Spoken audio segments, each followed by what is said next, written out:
What up, everyone? Welcome back to chapter 13. This is the second to last one. Can't wait to see how the ending goes. Without further ado, let's hop into chapter 13. Later on in the night, Big Macintosh awoke with a start. He really wasn't sure why he woke like that because he didn't remember a nightmare. It wasn't too hot or too cold in the room, and there hadn't have been a loud noise. Whatever it was, he brushed it off, and his drowsiness got up and went down to the kitchen for a late night glass of milk. He passed by the clock at the bottom of the stairs and glanced at it to see that it was just past midnight. Big Mac turned sharply at the bottom of the stairs and went into the kitchen and retrieved the milk and a small glass from the cabinet. When he poured the milk and put everything back up and then sat down to drink, he couldn't help but notice that things were too quiet. There were no crickets, no frogs, no thunderstorms, no Granny Smith snoring, and no Applejack talking in her sleep. It was a bit unnerving, sure, but at the same time it felt pretty good to sit down in silence at the farm for once. He took a sip of his milk, put the glass down, and continued to stare out blankly at the barnyard below. As he sat there in silence, though, his old curse started to return to him. Thoughts of Applejack, Twilight, Rarity, Rainbow Dash, Fluttershy, and now Pinkie Pie came floating into his mind. He had realized it earlier, but didn't want to believe, and now here he was realizing it again and believing it too. He was in hot water, really hot water. Now he couldn't wait to decide who he would break it off with and who he wouldn't. He would be forced to make a decision now. Only sitting here and looking at the empty barnyard below made him feel as if there wasn't going to be enough.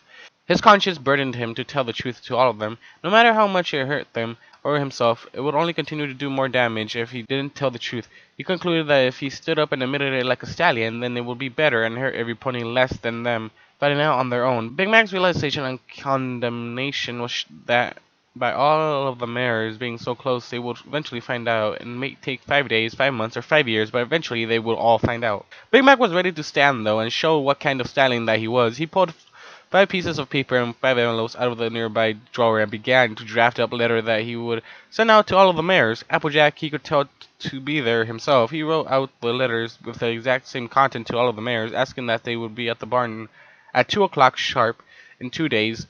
Those 2 days would ensure that he would have time to prepare and set up everything how he wanted, and then by hosting his confession there at his own farm, would arm him with a knowledge that at least he would have to have a place to run. He gulped at the thought as he sealed the final envelope and then put it in the stack with the rest, arranged from nearest location to furthest with a shaky hoof.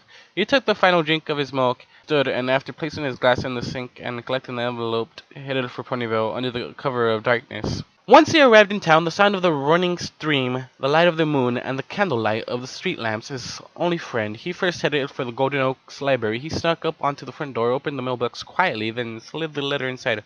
So sorry, Twilight, he said in a whisper, then backed away from the home quietly. En route to Sugar Cube Corner now. He deposited the letter in the mailbox there and apologized to Pinkie. I'm so sorry, Pinkie Pie, and moved on to the Carousel Boutique, where he again deposited the letter and quietly said, so sorry, Reddy. Only 2 letters left. One to Fluttershy and one to Rainbow Dash.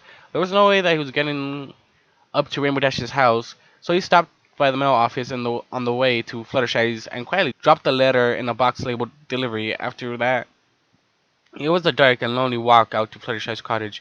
As he walked on through the night and eventually got out of Ponyville, Big Mac couldn't help but feel especially lonely. He had always been a loner and was no stranger to the feeling of loneliness, but this was a new kind of loneliness.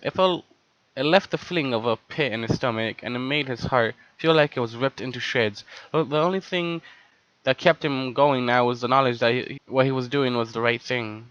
Finally, after a long, silent, and lonely walk out to the outskirts of Ponyville, Big Macintosh arrived at Fluttershy's cottage. Her mailbox was at the very end of the road, so Big Mac didn't need to get too close, despite the fact that he wanted to. He put the letter in the mailbox and apologized to her as well. So sorry. So very sorry.